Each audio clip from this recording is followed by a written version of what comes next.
Shalom Tazria Metzora, quatrième montée. Lorsque deux sdarot sont jumelés, comme cette semaine, la quatrième montée comporte la fin de la première sidra et le début de la seconde. C'est donc dans la quatrième montée, cette semaine, que débute la sidra Metzora, proprement parlé, après que l'on finisse dans la quatrième montée, la sidra Tazria. Le Talmud décrit l'état du Mashiach avant sa révélation, pendant la galoute, pendant l'exil, comme celui d'un Metzora. Alors on a déjà dit, Metzora c'est mal traduit par lépreux, c'est quelqu'un qui est atteint de plaies qui n'existent plus aujourd'hui. Comme un Metzora dont la souffrance qu'il endure n'est pas la sienne propre, mais celle du peuple d'Israël en galoute.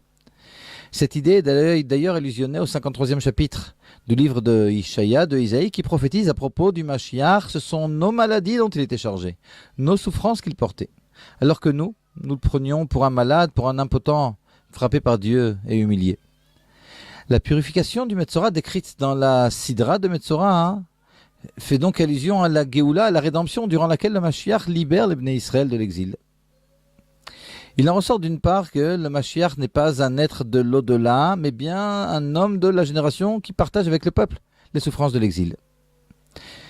Il en ressort de plus que la Sidra de Tazria, qui comporte les détails relatifs aux plaies du Metzora, fait allusion à l'exil, alors que la Sidra de Metzora, qui traite de la purification du Metzora, fait allusion à la Géoula, à la rédemption. Le fait que ces deux sdarot soient reliés appuie l'idée selon laquelle Galout et Géoula ne sont pas de phases antithétiques.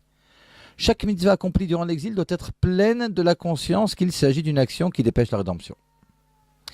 Dans le passé, la Sidra de Metzora était appelée Zot Tiyeh, ou bien Zot Tiyeh Torah Metzora, selon les premiers mots de la Sidra, c'est-à-dire ceci sera, ou bien ceci sera la théorie de purification du Metzora. Or aujourd'hui, la Sidra est appelée par tous Metzora tout court. Ce changement de nom découle d'une conscience profonde que le Mashiach n'est plus quelque chose qui est relégué au futur, ceci sera, mais bien le sujet par excellence dont on doit parler.